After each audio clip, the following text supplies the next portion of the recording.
Ini harus diketahui oleh banyak orang supaya produktivitas, ya cara menanam singkongnya ini supaya lebih maksimal di dalam menghasilkan umbinya. Nah, lalu bagaimana cara mengubah supaya singkong karet ini bisa memiliki umbi menjadi singkong yang kita suka, keju, atau mungkin singkong roti, ataupun singkong yang lainnya.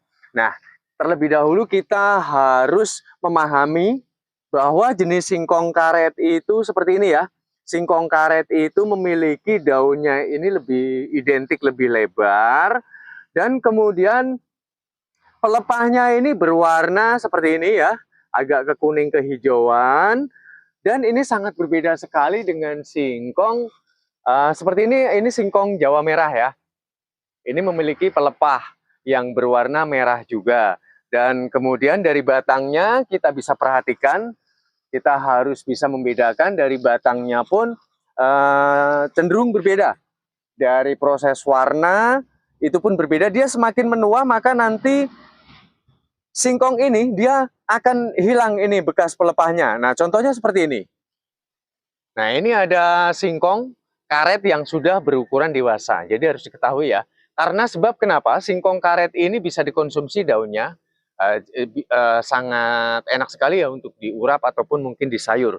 Dan ketika dia masih memiliki ukuran batang yang masih agak kecil seperti ini, dia sama seperti pada singkong umumnya. Tapi ketika dia sudah semakin menua, maka dia akan memiliki batang yang demikian. Jadi kalau yang nggak tahu, ini bukan sambungan, tapi ini asli. Nih batangnya seperti ini. Dan ini memiliki umbi yang sangat besar, bahkan bisa sebesar betis. Tapi umbinya tidak dapat dikonsumsi. Maka dari itu membutuhkan sebuah kreativitas kita supaya dapat menghasilkan umbi yang lebat, maka kita perlu melakukan sebuah treatment okulasi. Jika kita menanam singkong dari yang kita suka seperti ini ya, maka saya akan mempraktekkan supaya ini singkongnya nanti, umumnya singkong kan biasanya umbinya ini hanya kisaran sekitar 1,5 kg hingga paling banter itu 3 kiloan lah ya. Nah, lalu bagaimana supaya singkong ini bisa menghasilkan umbi yang sebesar-besar betis seperti singkong karet ya, kita harus memanfaatkan entresnya ini. Jadi entres singkong karet ini harus kita manfaatkan. Nah, rahasianya adalah mata bertemu dengan mata. Maksudnya adalah bekas pelepah ini harus bertemu dengan bekas pelepah yang ada di bagian bawah gitu. Nah, langsung saja ini langsung kita buang.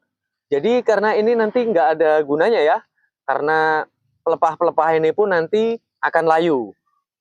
Dan kita perlu sisakan, rumusannya adalah di bagian atas, ini harus tetaplah kita sisakan. Jadi daun yang udah mekar seperti ini tetap haruslah dibuang. Tapi jangan sampai menyeluruh. Karena nanti kita menunggu dia pecah tunasnya sehingga dia akan dapat mekar. Nah, lalu bagaimana cara kita menyiapkan entres supaya nanti tidak gagal? Perhatikan, ini ada bekas pelepah, ada bekas pelepah, maka kita harus menyayatnya seperti ini, 50% ini kita hilangkan, 50% kita sisakan. Demikian juga yang ini, 50% kita hilangkan, juga 50% kita sisakan. Atau mungkin jika tidak bisa salah satu, tapi untuk di bagian atas ini harus masih tetap tersisa. Seperti ini ya, saya akan mencontohkan seperti ini. Nah, seperti ini. Dan gunakan pisau yang benar-benar tajam supaya nanti menyayatnya ini betul-betul lurus gitu ya. Nah, seperti ini. Jadi ketika ini sudah memadai, sudah nanti ketika kita tekan dia sudah bisa mepet secara menyeluruh, karena nanti supaya mudah untuk merekat dengan bagian bawah ini. Lalu kemudian yang sebaliknya pun kita harus menyayatnya seperti ini juga. Seperti ini ya. Dan jangan lupa diruncingkan supaya nanti mudah untuk proses penjepitannya. Nah, seperti ini ya. Perhatikan pemirsa. Nah, setelah seperti ini maka kita tinggal melukai pada bagian batang bawah seperti ini. Nah, karena rumusannya mata ini harus bertemu dengan mata ini, maka untuk yang pembelahannya itu rumusannya ini yang harus kita belah 50% ke sini ya. Jadi dengan cara sistem seperti ini, hati-hati ya. Seperti ini kita fokuskan untuk pelepah ini, jadi kita garis dulu, kita dapat lukai dengan menggunakan peralatan seadanya. Lalu kemudian ini langsung kita lakukan sebuah penyayatan seperti ini, supaya nanti entres tersebut itu bisa disisipkan gitu. Lalu kemudian pada saat menyiram itu jangan sampai terkena ya pada sambungan kita ini, karena nanti bisa dapat mengakibatkan pembusukan. Nih, seperti ini ya. Langsung mata bertemu dengan mata. Ini kita mal dulu apakah sudah pas. Jikalau masih dirasa masih kurang seperti ini, kita dapat menariknya kembali. Hati-hati karena ini tidak boleh terputus sama sekali ya. Kalau terputus nanti dapat mengakibatkan kematian. Nah, seperti ini ya. Coba kita ukur kembali. Nah, masih kurang sedikit ya, pemirsa ya. Kita dapat menariknya lagi pelan-pelan. Seperti ini. Jadi penyayatannya itu jangan pendek-pendek ya. Jadi semakin panjang penyayatannya ini, maka dia mendapat asupan makanan itu entresnya akan semakin banyak. Jadi kalau kita menyayatnya ini terlalu pendek, ya minim banget itu 2 cm lah ya. Syukur lakukan 4 cm atau bahkan ini sampai 5 cm ya pelukaannya. Coba kita lakukan pengemalan dulu ya, seperti ini. Nah, seperti ini ya. Mata bertemu dengan mata.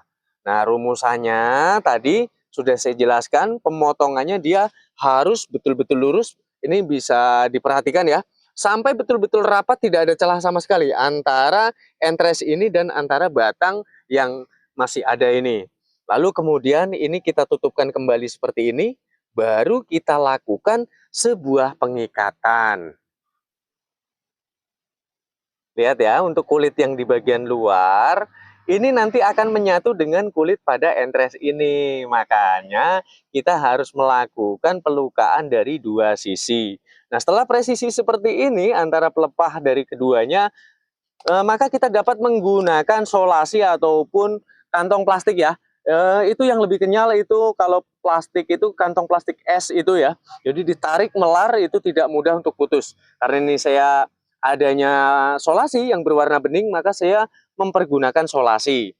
Nah, dengan cara seperti ini, para pakar singkong pun sudah melakukan sesuai dengan risetnya, dan dari ahli pertanian juga sepakat jikalau ingin menghasilkan umbi singkong yang besar, memang harus dilakukan okulasi seperti ini, atau mungkin mata diganti dengan mata. Jadi mata singkong yang kita suka diganti dengan menggunakan singkong karet ataupun jenis singkong yang memiliki karakter umbinya itu besar gitu.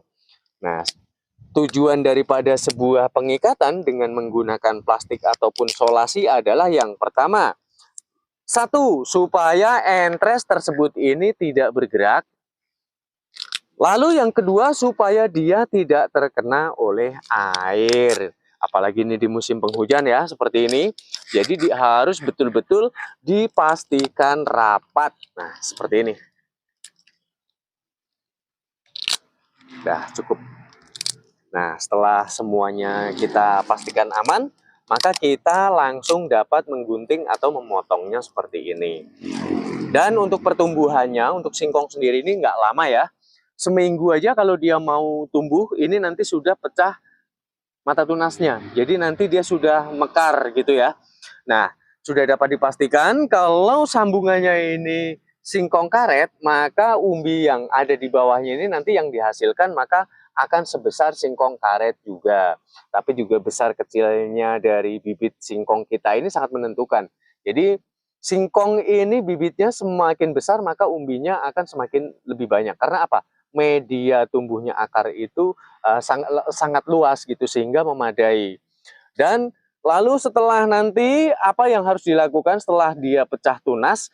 Yang harus dilakukan adalah pemotongan pada batang yang menjulang. Kenapa batang menjulang ini masih tetap disisakan? karena okulasi singkong ini jika dikhawatirkan mati sehingga tidak mengganggu dari proses pertumbuhannya. Nah, saya rasa sudah semuanya saya menjelaskan ya, bagaimana cara menyulap ataupun merubah singkong karet ini supaya memiliki umbi singkong yang kita suka, singkong roti ataupun singkong keju dan yang lainnya.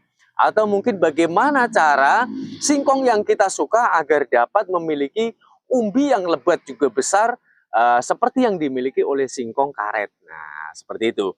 Maka jikalau dilakukan penyambungan seperti ini, umbinya bisa dikonsumsi, daunnya pun sudah dapat dikonsumsi. Jadi tidak lagi bermasalah gitu ya dari akar hingga pucuk daun.